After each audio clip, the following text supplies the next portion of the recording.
If you've made your mind up to love, nobody can stop you. They can say all sorts of hard things about you. They can treat you in a very mean, miserable way. But they cannot stop you loving. Is that right? Nobody can stop you. The perfect example of that is Jesus. They did everything to him. They beat him. They put a crown of thorns on his head. They gave him vinegar to drink. They beat him. They abused him. They reviled him. They pierced his hands and his feet.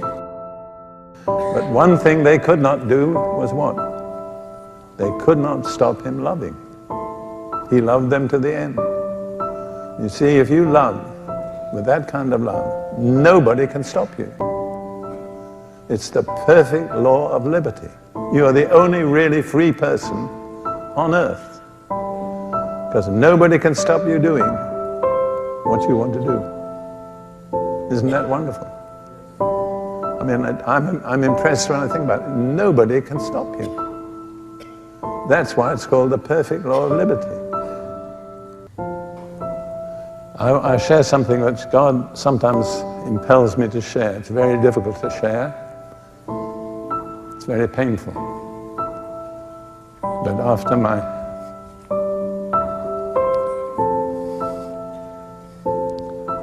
after God called my wife Ruth home to himself, I went through a time of deep grief. But I learned how much people loved me. It was a revelation. I got letters from many different parts of the world, people from different races, different denominational backgrounds, comforting me, assuring me of their love and their prayers. I never knew there was so much love in the world till that happened. I didn't know that so many people loved me, and I'm sure I'm not an easy person to love. But after all, persevere, and you can achieve it.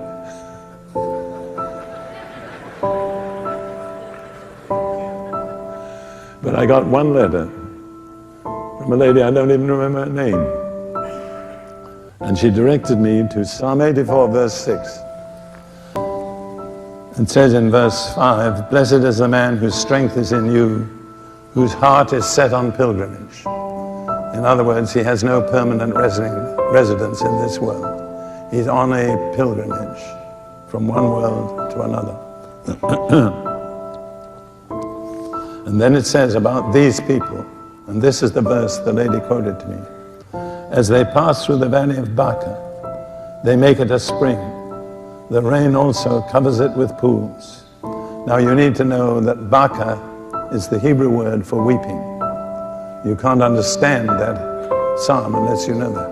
So as they pass through the valley of Baca, they make it a spring. And what this lady said to me was this: you may have to pass through the valley of weeping, but you don't have to stay there. And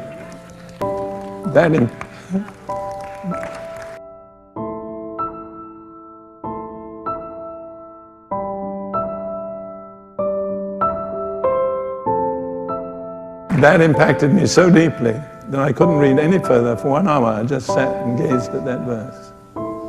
And God did something.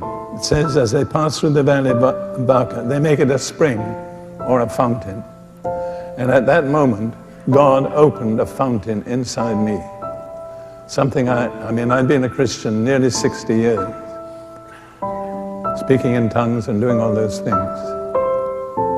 But there's something completely new happened in me. A spring, a fountain was opened inside me. And it was a fountain of compassion. And it was unlike anything I've ever experienced before. I've known the love of God. I've loved many people. I've certainly loved my wives and my family. But this was something not from Derek Prince. It has another source. It was a spring, it was a fountain, and it was compassion. And I had never experienced anything exactly like it before. And I just began to understand what it means when it says Jesus was moved with compassion. And I realized God was sharing his compassion with me. Love is not a choice, it's a commandment. Jesus said, I'm not giving you a recommendation, I'm not making a suggestion, I'm giving you a commandment. Love one another. How are we to love one another? The same way that Jesus loved us. That is an unselfish, self-giving, seeking first the good of others. Jesus said, if you will have that kind of love, the whole world will sit up and take notice, because they don't see it. They don't see it anywhere. What they see is selfishness, self-seeking, grabbing. You can revolutionize a whole situation by demonstrating the love of God. But bear in mind, it's not an option, it's not a recommendation, it's not a suggestion, it is a commandment. That's right. And so if we don't do it, what are we? In one simple word, we're disobedient. That's right. So we have two options. We can either love one another the way Jesus loved us and be obedient, or we can fail to love one another and be disobedient. But remember, this is not a suggestion. It's not a recommendation. Jesus said very clearly and precisely, it is a commandment. But God has given me a supernatural concern for orphans, widows, the poor, and the oppressed. I mean, by the grace and mercy of God, I'm the head of a family of 12 adopted children. So it's not that I've never done anything for them, but I have seen with a new intensity. I don't want to preach Sunday night's message tonight, this morning, but I've seen that's what God is looking for. We can talk as much as we like about faith and righteousness, but if we do nothing for the people who really need us, we're just using empty words. And there's no shortage of people who need us. That's one thing we cannot complain about. They're not far from any of you. There are people who desperately need to be loved. They're lonely. They're not cared for. They have no answers. They're desperate. And you don't have to walk far from where you live to find people like that. I'll talk to you. If God wills and we live, I'll talk to you on Sunday night about that. But I've come to see that this is the, what would I say? It's the purpose of God. It's what God is waiting for. I was preaching, even before I had this experience, I was preaching in the state of Virginia to a group of black brothers. And at the end of the message, a young black man came up to me and he said, Brother Prince, would you pray for me? I said, what do you want? He said, that I may speak to people with the same compassion that you have. I looked at him for a moment. I said, there's a price to pay. Because I knew I was paying the price. He was silent for a few minutes. Then he said, I want it anyhow. And I prayed for him. I don't doubt that God's hand is on that young man's life. I want it anyhow, no matter what it costs. Do you feel that way this morning? There's this fountain that God sovereignly will open up in you. It's not under your control. You don't decide when it will happen. You see, there are some things that don't come without suffering. I've always been amazed at Paul's prayer in Philippians chapter 3, that I may know him, Jesus. That's wonderful. We all say the amen. And the power of his resurrection. Well, we all say that. But the next verse, and the fellowship of his sufferings. And many, many times I said to the Lord, as I read that verse, Lord, I don't know that I can really say that. Do I really want to know the fellowship of your suffering?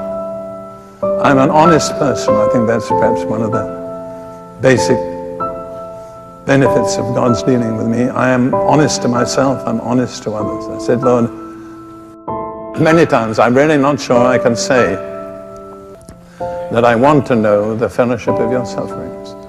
And the Lord is very patient with me. He didn't pressure me. But you see, I've come to see that some things only come by suffering. Suffering does something that nothing else will do. It prepares the soil for that fountain. Then you see, I realize that things come that way that cannot come any other way. I've said for many years, God is a self-revealing God. He loves to reveal himself. He loves to share himself. But I've realized lately, through what I've been through, that God has a deeper desire than that. He wants us to share what he goes through, to share his experiences with him. And when you go through the valley, you're sharing something very precious, very wonderful. You'll come closer to the Lord than you've ever been. And that's what God wants. He's not interested in us suffering, but he's interested in sharing his sufferings with us. I'm not talking about the sufferings of Jesus on the cross. Those were unique. Only he could do that. But I'm talking about the sufferings of Jesus for the church. Don't you think that Jesus is grieved sometimes by the way the church acts and behaves? We can be critical, we can accuse, we can point, and believe me, nobody could do that more effectively than I can. But that's not what God is waiting for. He's waiting, will you share my deep concern for my bride, for the one I love so much? Can I share some of my sufferings with you? That's really when you're getting into deep water at that point. I have never been a superficial person. I'm tired of superficiality. I'm tired of empty religion.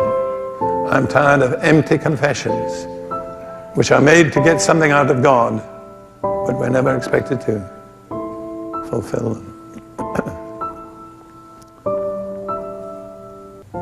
I really believe God has sent me here at this time to confront you people with a decision. How shall I express the decision? Lord, no matter what it takes, open that fountain in me. I don't want to be superficial. I don't want to be just a churchgoer. Lord, I want to bring joy to your heart. I want you to be satisfied with me, not with what I do, but with me. I want to share fellowship with you in the deep places. When the Spirit of God moves, it's the humble that get blessed. It's the people that have no claims, no pride, no self-righteousness. Lord, here I am. I'm just a pool. Fill me.